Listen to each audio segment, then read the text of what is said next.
Hello বন্ধুরা, কেমন আছেন? আমি গড়বাড়ি টেস্ট থেকে বলছি। আজকে পোয়া মাছ চচ্চড়ি, যে হলুদ লবণ মরিচ আর হালকা করে আলু দিয়ে সরষের তেল দিয়ে ভালো করে মেখে নিলাম।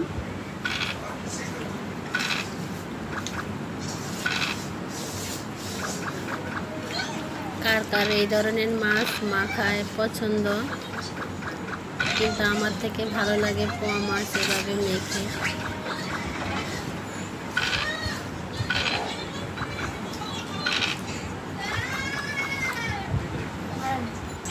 সামান্য একটু ঝোল দিয়ে চুলায় বসিয়ে দিলাম।